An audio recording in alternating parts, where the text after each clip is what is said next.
Hello, you wonderful people, and welcome to another episode of Centric. This being a show where we talk about TV shows that are crime dramas. For today's episode, I'm going to talk about Reacher, Season 1, Episode 6. A lot of really interesting things went down in this episode, so let's break it down. Well, first and foremost, let's start off with Roscoe's side of things. Obviously, Picard drops her off to look after Charlie and her kids.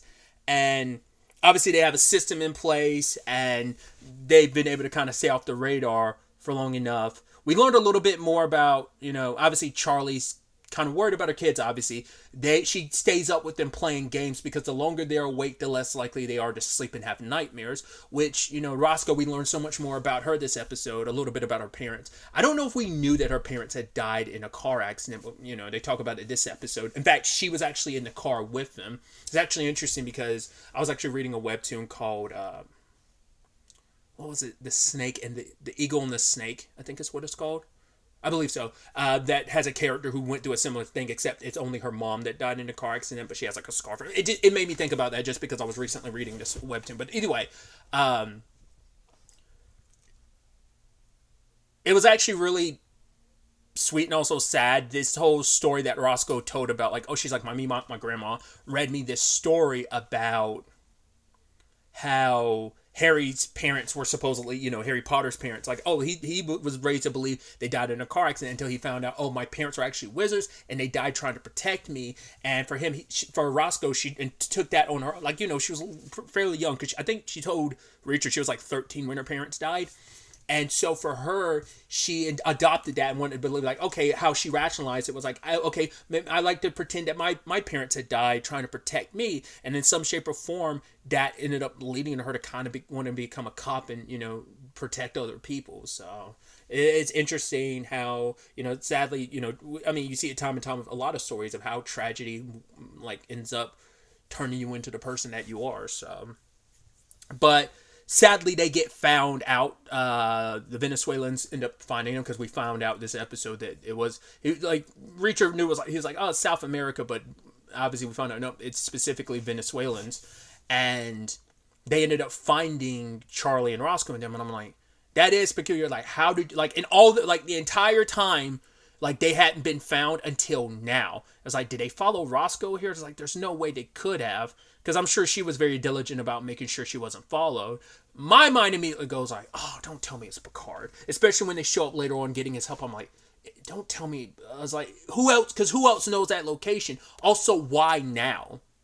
I guess because I feel like if you're going to go after Charlie and her family, why not go before now? Because Picard's been with them plenty enough time. Like, even if you have the others checking in on them, I mean, it might be a thing of they only recently got to Picard. Maybe that's the rub of it all. Maybe he was on their side up until now, and maybe that's why nothing's happened until now. But now they got to Picard and maybe threatened his family or whatever, and now he ended up selling them. Because the fact is, they end up with Picard. He's like, oh, you're going to stay with me? I'm like, something suspicious about it. I'm like, the timing, it just feels like the moment he leaves, now they show up. It seems like they were waiting for Roscoe to be there so they could take her out. Because, like I said, because up until this point, like, if it was about Roscoe being there, what would be the difference between, like, Picard?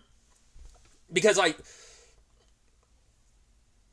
my point would be, like, why not just take out Picard if you were already aware of the location and stuff like that? Because he's already been in contact with Roscoe, Finley, and Reacher. So, like, you would need to remove him from the board unless he's a piece on the board you have, because you now have him on your side. That's my only thought process behind it. So, like, my money's on Picard being the one that sold him out. It's too coincidental that the moment he leaves and Roscoe takes over. Because also, remember, Charlie was alone for a while with the kids when Picard went to meet up with Reacher and Finley, with Roscoe and Reacher. So I'm like, it definitely has to be a recent development in the beginning to him.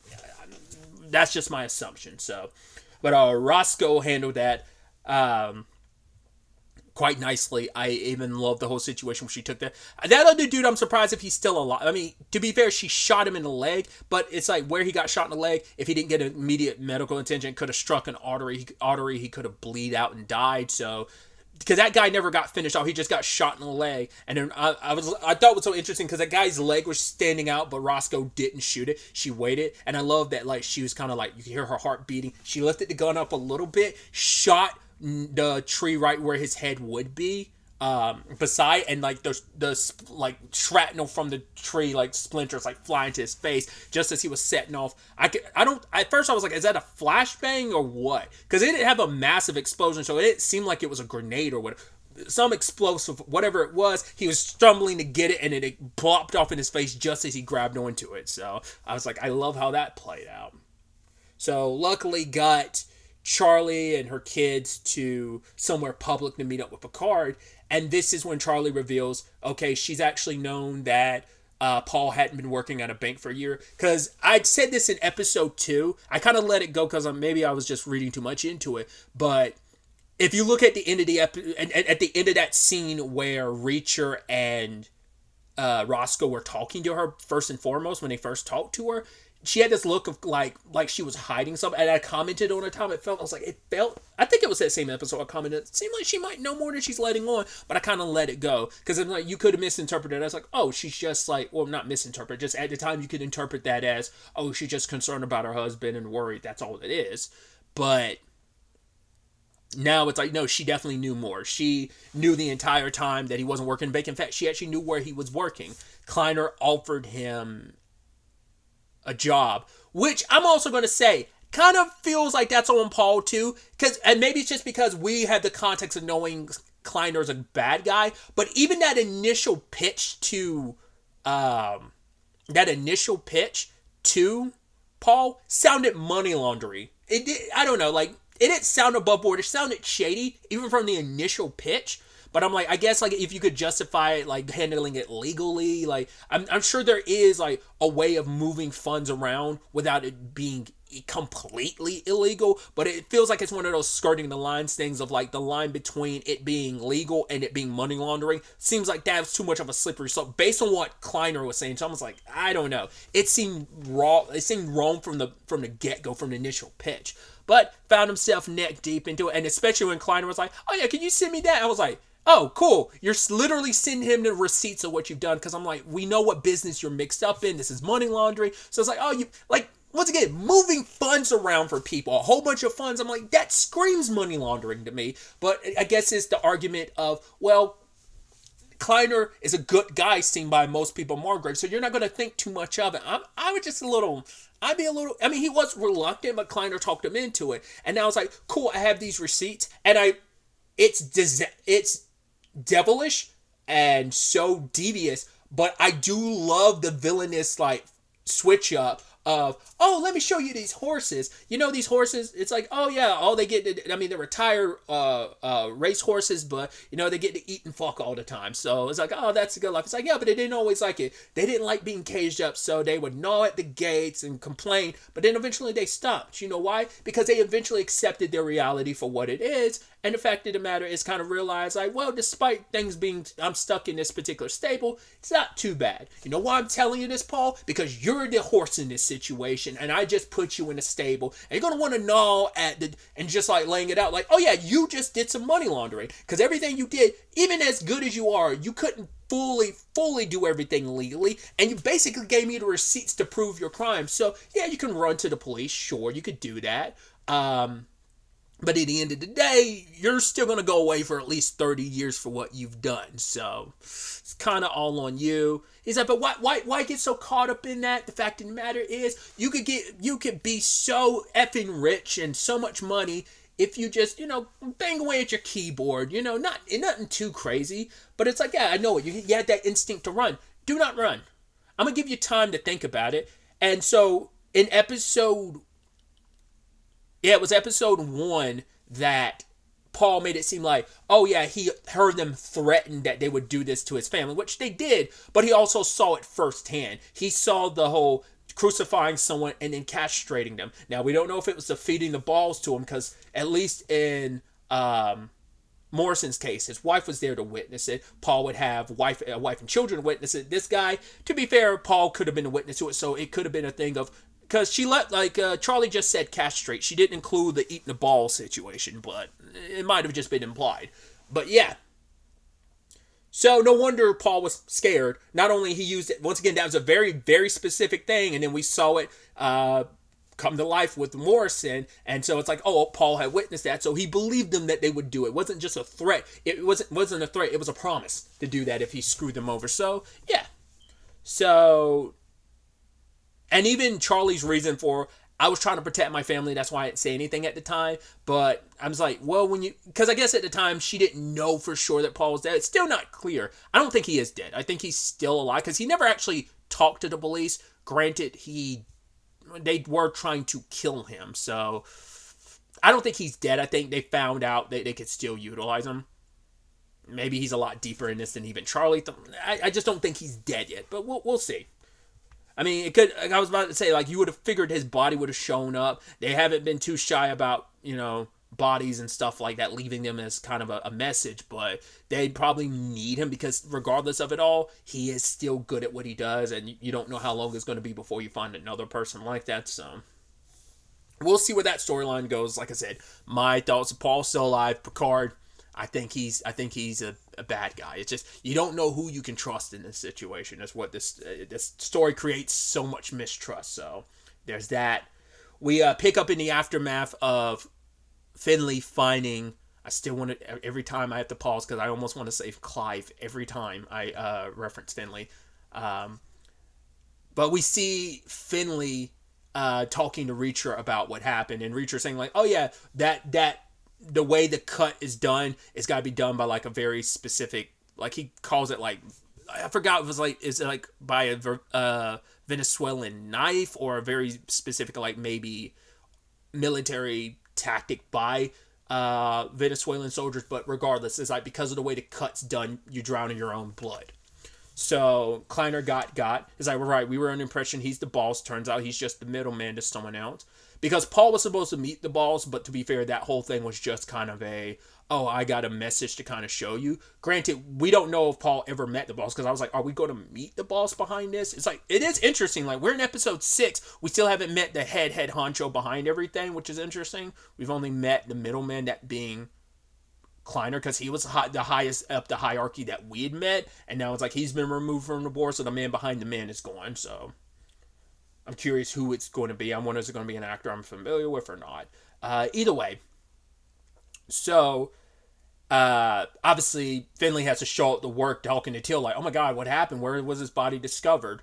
And KJ's flying off the handle, which I'm like, I don't believe that for a second, because your dad is a bad guy. He is playing, he's like, oh, you call my dad a murderer. It's like, shut up. You are involved in all this. You got to keep up pretenses of like, yeah, like, because you want him to look even worse in the town, because it's like, hey, now, I mean, the town already looked at Finley sideways as the outsider, so on and so forth, but then also stacked on top of that, he was, like, going around disparaging the name of Kleiner, who is kind of a godsend in this town and stuff, yada yada yada.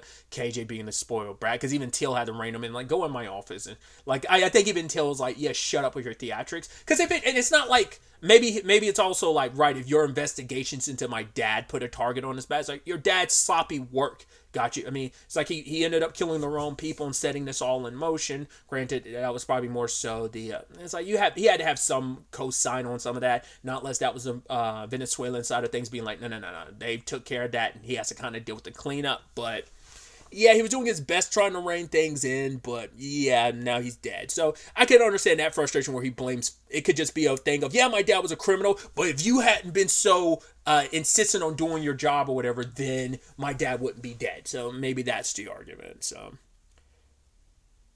I did like the conversation he had with Mosley, where it's like, how do you stay in this town? But for him, it's like, I've been in this town. My family's been here longer than the Kleiners, longer than the Tills, just as long as Roscoe's family has been here. And it's like, no one's, he's like, I've known for a long time it'd be better. I'd be better off living somewhere else. But no one's going to drive me out of my family's home. He's like, the only way they're going to get me and my sister out of here is in a box. And even then, we're going to be buried in Margrave Cemetery. So there's no getting away. But it's like, right, rather than focusing on why I here, the biggest question is, why are you here? Which he's like, yeah, basically tells him, I was told you the same thing I tell Reacher. It's none of your business.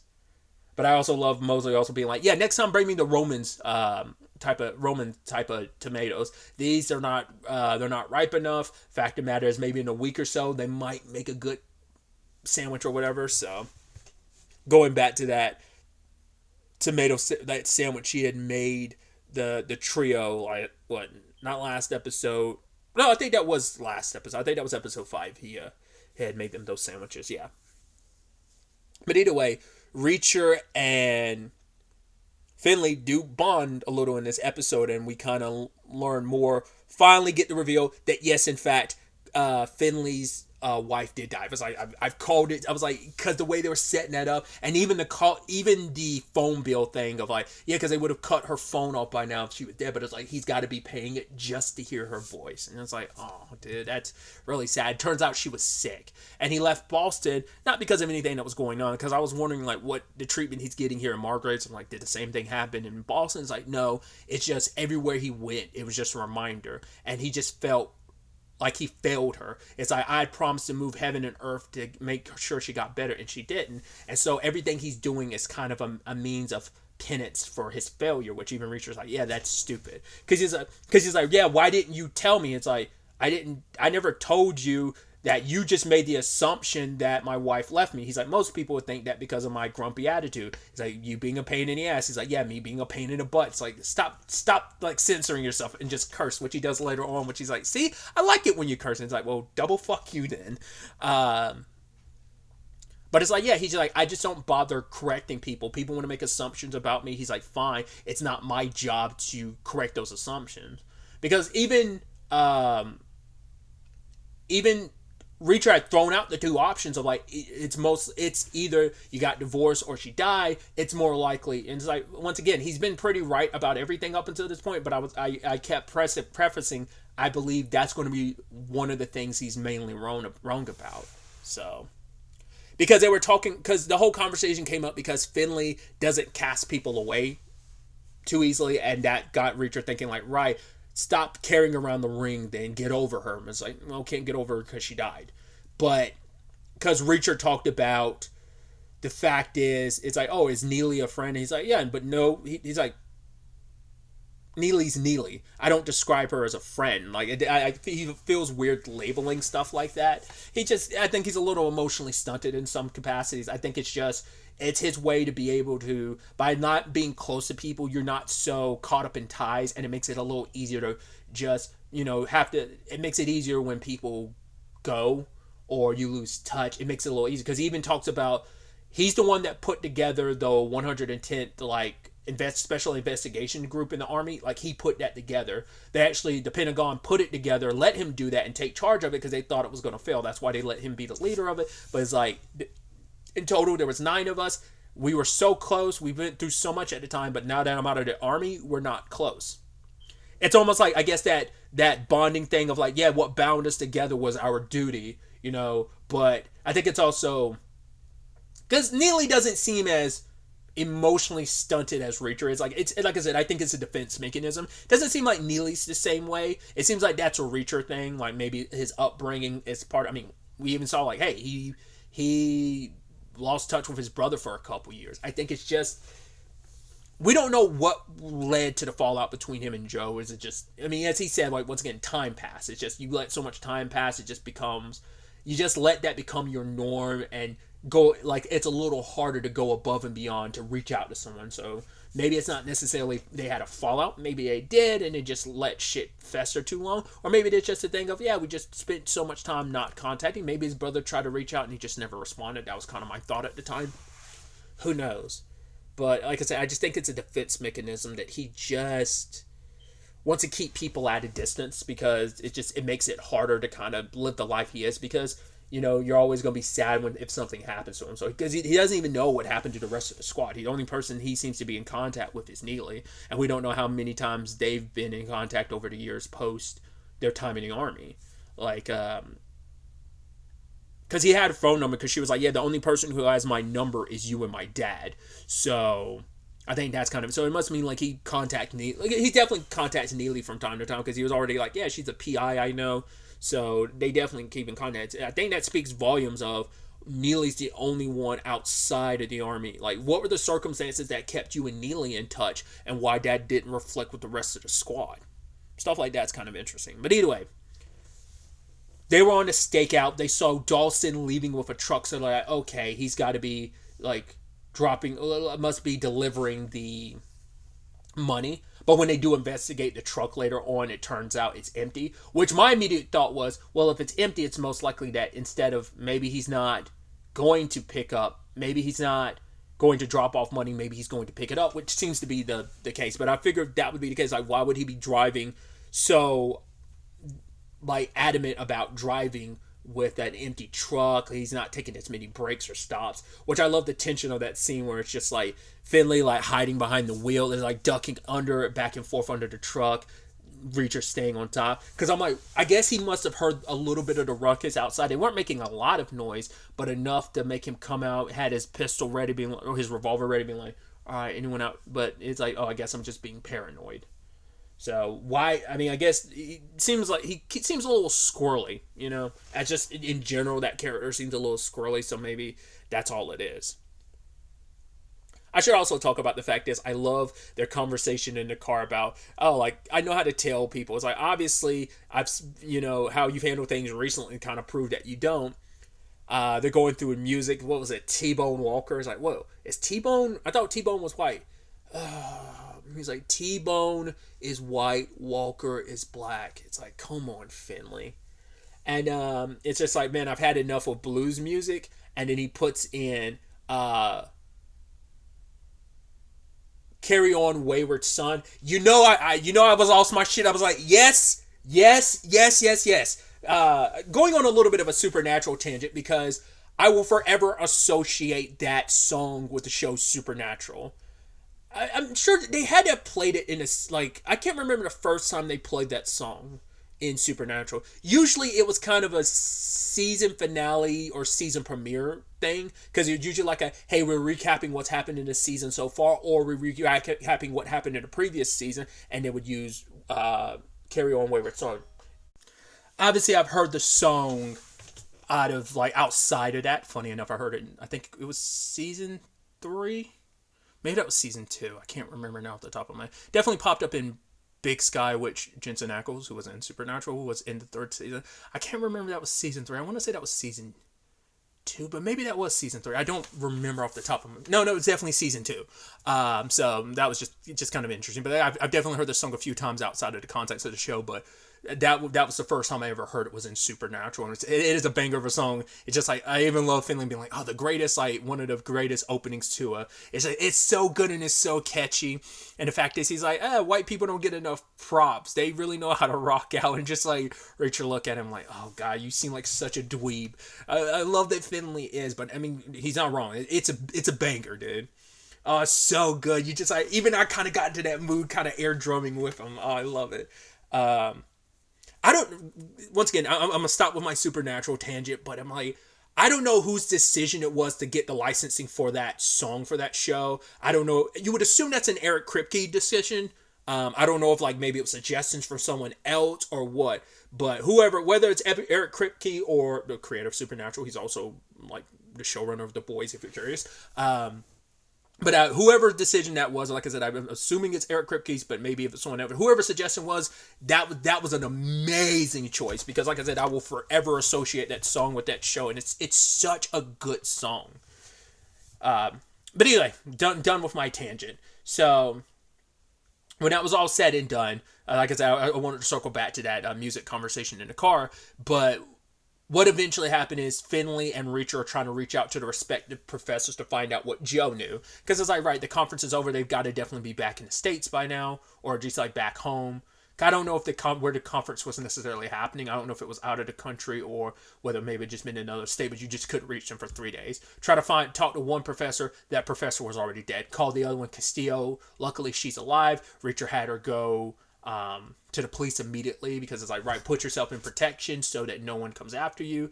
I love that Reacher ends up taking a flight there, and what I thought was so interesting is like the cab driver was talking about how much of a beast he is, like size wise, and then like Reacher starts talking to him in his language, and he was just like, oh, I was like, I know, dude, it's so awkward. It probably happens a lot more than people think of, like, oh yeah, someone like assumes you can't speak a certain language, which more often than not they'd be right, but it's probably a thing of like, oh, you don't look like you speak my language, so I'm like, I'm gonna shit talk you a little bit, you know. It wasn't too bad. It could have been worse, but still, it's like, guy got caught. He was just like, oh, yes, sir. He's like, yeah. It's like, poor guy. And so the moment he went to go to a shop to get dressed up, I was like, why are you getting a suit for? I was like, I don't. And I was like, when he walked in, I was like, oh, you're playing a lawyer, aren't you? I was like, okay, yeah.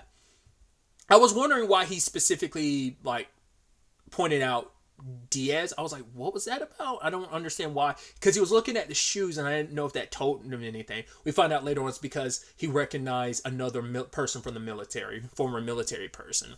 So, but anyway, he talks to Castillo, and it turns out her and Professor Bryant worked with Joe periodically with his work.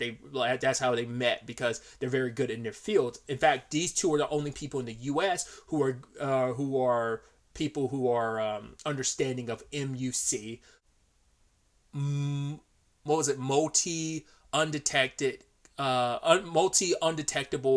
counterfeiting. I forgot what the M full. It might have been multiple, but I can't remember what the M stands for. But yeah, and that whole conversation was really interesting, which is like, yeah, 80% of U.S. currency is in the form of $100 bills, which he was like, I don't know about you, 80% of the money I come across is not in the form of C notes. So it's like, where's all that money? It's overseas, obviously, specifically. Well, she even saying like because the U.S. dollar is the most stable amount of money. It's the most stable currency in the world. And so you take the power of that.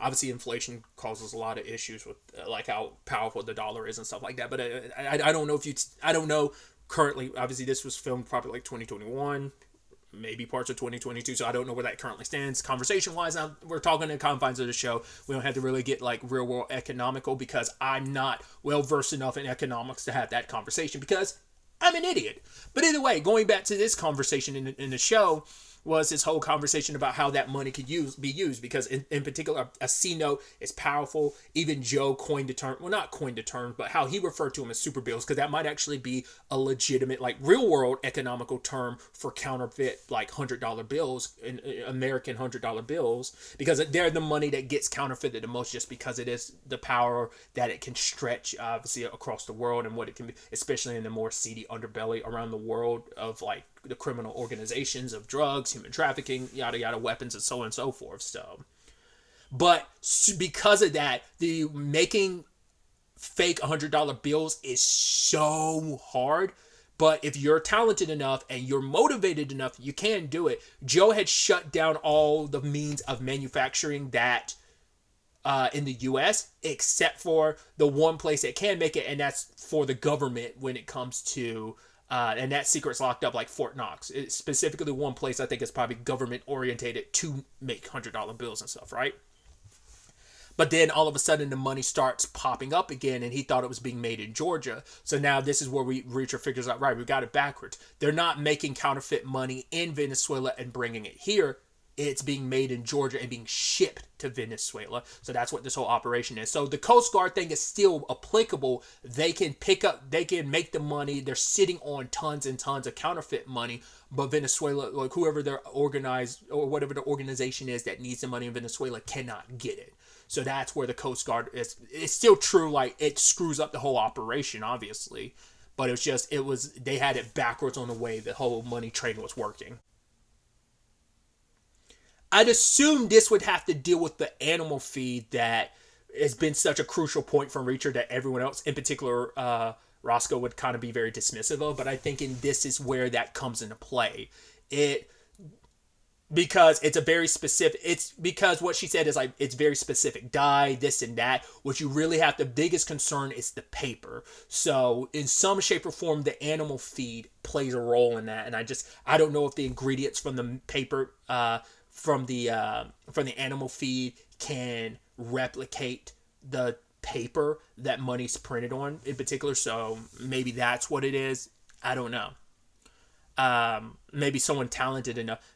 I mean, it almost makes me wonder, is that where Paul comes into play? Could he have filled the role? Like, maybe that could be why he's still alive, because not only is he good at laundering money, maybe he has an eye for... But I'm sure this operation has been full swing before then, because before Paul even came aboard, Kleiner was already doing all this. I mean, because this has only been like a year operation or whatever, like, that Paul's been a part of it, so on and so forth, right? So, but either way, Reacher leaves Castillo in Diaz's hand, being like, yo, this is about my brother's investigation, you can look up his credentials, you can look up mine, but the fact of the matter is, I don't like wasting time, so there's no point in making up something like this, but if you need to, you can look into it. Can I ask you to look after this woman, and you don't, like, stop looking after her until you get a call from me? He's like, sir, yes, sir. So I was like, good guy Diaz. Because like I said, I was so curious, like, where he was looking at his shoes. Because I thought he was going to be, like, looking at his shoes like, oh, you're not a... I was like, well, you being a fake police officer... I mean, I guess you could skirt by if the department's busy enough, no one's going to recognize you. But he was standing out and about. So I was wondering if that was he was looking at the shoes for, because the shoes someone's wearing, it's like, oh, that's not standard issue police officer shoes or whatever. But it was more so, like, how he had done his pants, or how I think it was like how he had cuffed his pants, or how he had tied his shoes. That is like, right, that standard, like, military, like, procedure on how he'd done them. But Reacher, the moment he left the station and he took off the jacket, I was like, oh, because you're being followed. It's like, yeah, gotta make sure I'm able to run. And that whole takedown against that dude, in particular, when he, like, the last bit of that fight in particular made me go, Jesus. Especially when he broke the dude's foot. I was like, Jesus. And then what I was like, holy shit, is when he choked him out with the tie and it fell off the edge. I'm like, considering how big Reacher is, fuck it, how big Alan Ritchson is, like, I'm surprised you didn't tear that dude in half. Like, his back pressing against the railing like that. I'm surprised you didn't break his spine in half and kind of did a Mortal Kombat fake. That feels like that could have led to a Mortal Kombat fatality. I'm surprised you did not. I mean, you were literally like choking the guy while you were, like, hanging. Like, your feet were dangling in the air. You were choking him, like, that hardcore. So I was like, I'm surprised he didn't split in half. That was metal as hell.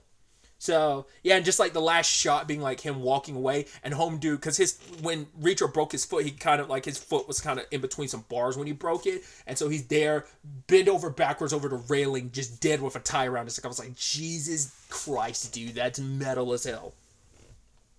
So, yeah. That was brutal as hell. So, some very, very interesting reveals and developments. I'm curious to see where the next episode takes us. Second to last episode of the season. Obviously, I'm getting to this late. I was so caught watching something else. So, I'm obviously finishing season 1. Obviously, the first 3 episodes of season 2 are out. But I'm going to try and roll through these. And this will probably go up tomorrow. It should be Sunday by the time you're hearing this. But we'll see. If I don't get all of them done, I'll at least have this one done and maybe episode 7, depending on what the rest of my day is like. But either way, I'm excited to see where the next episode ends up taking us going forward with all of this. But really, that's all I wanted to talk about. Till the next time we meet, be happy, be safe, live life to the fullest, and enjoy it. Good day and goodbye.